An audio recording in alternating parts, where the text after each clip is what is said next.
I think it's, again, a true indictment of things when you consider this is even a conversation in a Game 7.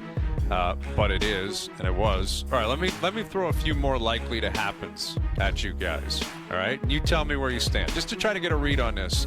And maybe we can get a poll up, because again, I did say what I said about online activity and Twitter and all that. Maybe it's not truly conducive to what's going on out there in the real world. Right. But where do fans stand? And I don't even know how to frame it. Is it, do you want him back? Do you think he'll be back? Those are two different stories.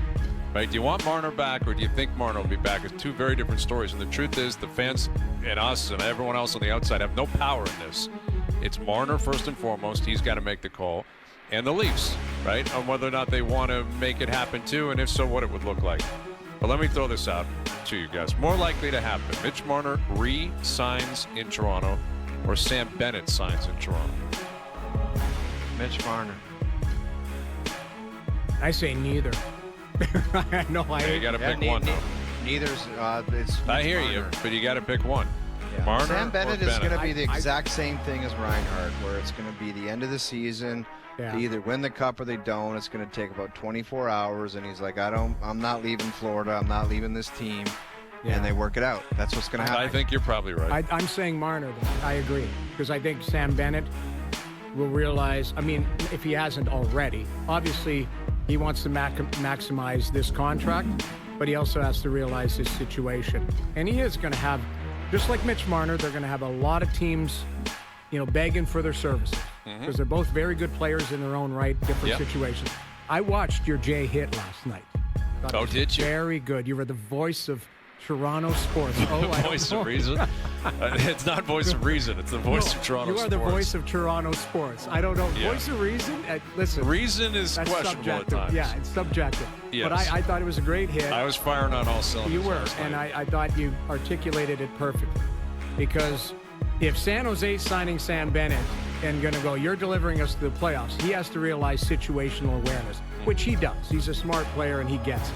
But Mitch Marner, and again, I come back to what my comment yesterday about Ken Holland and how he liked to build his teams and what I heard. Like, Brad Treliving's going, that's 100 points that might be walking out the door. How am I going to change? How am I going to replace that? Or is it going to look different? Or is it going to be the same player? Or is it going to be a combination of a bunch of different players to make up those 100 points? Like, that is the multi-million-dollar question that Brad Treliving has to go through right now, because he has no idea if Mitch Marner wants to play for the Leafs. Yep, it's his job. July 1st, right? If he doesn't, it's also $11 million to work with. Correct. Right? There is a lot of flexibility that comes with it. I would say more likely Marner stays than Bennett signs in Toronto. More likely to happen: Marner signs in Toronto, or Morgan Riley gets traded this summer.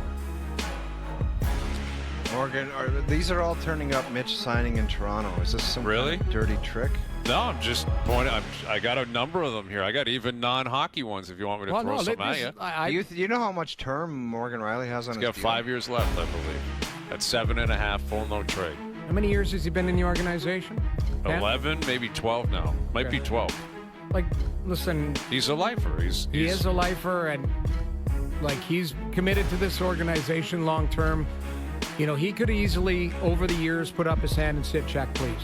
At some point, maybe he will. But at some point, the organization might try and force his hand and say, we want to head in a different direction as far as the mix on the back end. You might be a part of this. I don't know. He controls everything. He's got a full no move, correct? Yep. Yeah, he's got a full no trade. Yep. And listen, he's at 7.5 with the cap going up. If he can get back to where he has been at times in his career, there's a lot of value in that. 100%, a lot of value. We love Morgan, but kind of feels, I guess, like maybe It's Marner Marner. re-signing. All right, let me throw this one at you. This is going to get you. All right, more likely to happen: Marner re-signs in Toronto, or Carolina comes back to win the series. Oh, Gotta be. What do you got? you just really, like, these are. I'm just trying to put this into perspective. Okay. It's not as long of a shot as you guys, as everyone has been maybe saying it is the last 10 days. I feel like, and my dust hasn't settled. That looked like a player that was on his way. I hear you. I agree. I'm not talking. It was also the ugliest time ever after getting embarrassed, twice in a row on home ice, and how not his first rodeo, and he's from here, and he knew it was coming. Right? He knew it was like, this is going to be so nasty, and it's going to get ugly for everybody. and it was, and everyone was taking bullets, and I don't know. Well, I think clearly they put forth their plan, the Marner camp, on how they were going to negotiate this year. So I think he was well aware of how he was going to answer all those questions because he knew that they were coming. And if you want to if you wanted the team to believe you're out, so that they beg you to stay with more money, I would say that was an Oscar-worthy performance. If that was the intention, I don't know that it was, but if it was, I'd say he sold it hook, line, and sinker. Oh, you're right. But again, you keep using the core four or whatever, or just Marner. Like, it could be, hey, we're going to put, a long-term deal in front of Mitch, or we're going to work out a deal. Yep. But Tavares is out of the mix. Yes. Like, and that would be change. That would be a lot of change. So that's, in the end, that's probably, again, what you're looking at. And this is no slight on John, especially if he wants to play for, what we would term pennies on the dollar, a $3 or $4 million contract type of thing. But that would be changed because you're using that $11 million to change that position.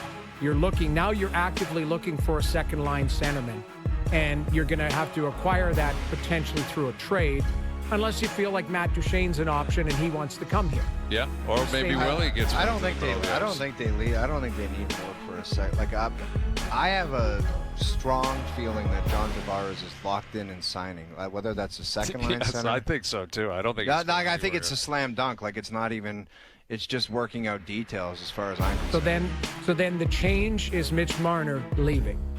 Well, that would have to be it. Yeah, for the most part. And maybe it won't happen. Let's just get into the spirit of things and join the run it back cult. I can't. It's been 9 years of this, and you guys literally think that you're okay. Run it back again. Like, no, it's not about an opinion. That's not my opinion. Noodles, I have made it very clear. That's what happens. They suck you into believing stupid things. No, they're not sucking me in. They're sucking. I don't know. Like I say, you want to be regular season heroes? Go ahead. That's what they've been for 9 years. In the playoffs, they've got 2 playoff wins. Yep. That's it. That's correct. And we talked about it. It's the 4 players are excellent players, but they're all the same player. When it comes to push, comes to shove in the playoffs. They don't bring different things to the table. This year, how many times have we talked on this show? Blue in the face, going, this is different, got different coach, different. This feels different. We said it the last 3 years. No, it was you. You said it. I heard you say it. It feels different. Yeah. MJ said it. CJ said it. Everybody on this show. Across the board. No, across never the board. me. Except for Never Noodles, me. maybe. And I don't think I did either. I was hoping it felt different. We all said it. Yes. We all What said is it. this, We're all 9 guilty. years? I got to be honest with you. I think I would have pulled the plug after the Columbus-Montreal blow-up back-to-back. I think that's what I would have said. That was 4 years ago, man. That was pandemic times, dude. We're outside maskless now. Yeah. Like, we're cruising around. We're golfing again. Buffets are open, man. So we can hide our opinion behind a mask. Yeah, that's it. Those were mask takes. We're in a different world now. Listen. I don't want to sound that sharp or harsh on it. I just get frustrated where it's like I'm getting the same comments that you guys are from people going, well, they're that close. Like, Florida goes and wins the cup, then you took the cup champions to Game 7. They kicked your ass twice in your own building. Yep. Like, yes, and the first 2 games, the goaltender was no good for Florida, and yes, you played well, but it just, yes, you made the final 8. If that's what Carolina's now won a game in the conference final. So now they've broken through. So what people are saying was maybe it's the Leafs. They can get to there and they can break through finally. Maybe, but at some point you got to go. Change might be for the better because we don't know what's on the other side of the fence because we haven't seen it in 9 years. And I think that would actually be very encouraging and very refreshing. And, like I said earlier, it's like writing a script for a HBO show or a Crave show. Like, you got to mix it up, man. You got to change